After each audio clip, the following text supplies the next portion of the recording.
When the hideous Fury poured her poison into the hearts of the Latin people and spread the lust for bloodshed throughout Latium, Turnus brought all the disgruntled people to the gates of the Latin king's palace and insisted that he declare all-out war on the Trojan foreigners. Latinus hoped to escape from this world in peace, but supported by the queen, Turnus secured the endorsement of all the peoples friendly to the Latins. The king worried that the gods would not allow him to die the peaceful death he so longed for. Camilla, the warrior princess who had learned the arts of war while following the entourage of the goddess Artemis, emerged from the Volscian kingdom. She arrived to help Turnus, who was an ally of her people. The king was ordered to open the glorious gates of the Janus temple, indicating that the Latins were at war. But the ruler opposed the command and retreated to his chambers. No longer willing to be lenient, the goddess Juno himself raced down to earth and opened the temple gates with her own hands, much to the rapture of the combatants, who were thrilled to learn that the goddess was on their side. They were convinced that, just as Juno had helped the Greeks defeat the Trojans in the Ilion lands, she would once again deliver another devastating defeat to them. Standing on the banks of the river Tiber, Aeneas brooded over the impossible ordeal the Trojans would have to undergo. Although they were outstanding warriors, the Trojans were only a few and would not stand a chance against the combined forces of the Latium cities. Then Tiber, the river god, emerged from the waters. He told Aeneas not to despair and that the gods were on his side, except for Juno. He said that Aeneas needed to head to the kingdom of Tuscany, ruled by Evander, a Pelasgian king from Greece.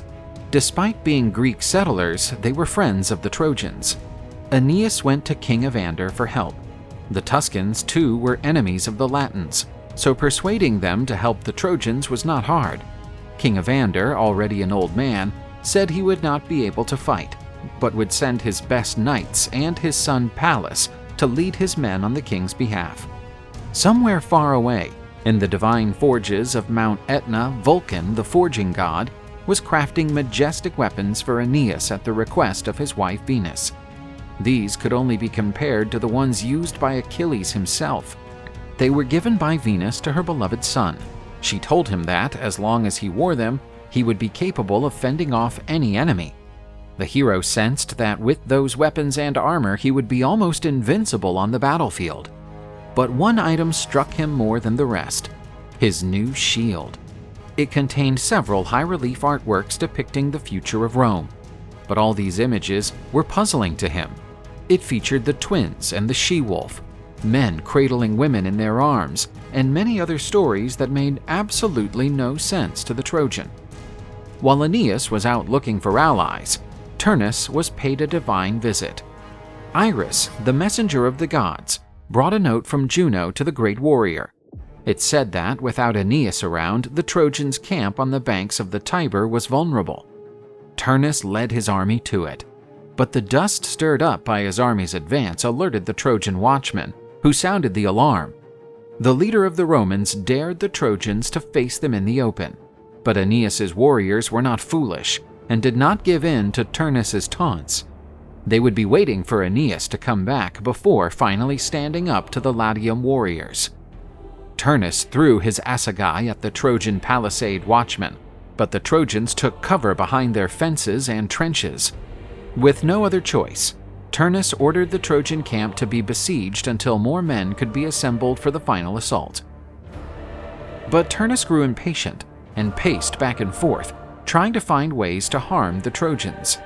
It was then that he gathered his best men and set off, bearing torches, towards the unprotected Trojan ships on the riverbank. Cybele, the mother of the Olympian gods, would not allow Aeneas' sacred ships to be burned. She turned to her son Jupiter and pleaded with him not to allow the wooden boats from her sacred grove to be wrecked.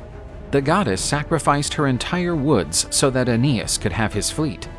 When Turnus and his men hurled their torches at the ships, they expected the boats to burn quickly. Instead, Jupiter brought the ships to life, and they became magnificent sea creatures. Turnus's men were shocked, as this could only be a sign that the gods were on the Trojan side. But Turnus took the sign differently. For him, the vanishing of the Trojan ships meant that this time Juno would not allow them to flee after their defeat, and they would be utterly exterminated.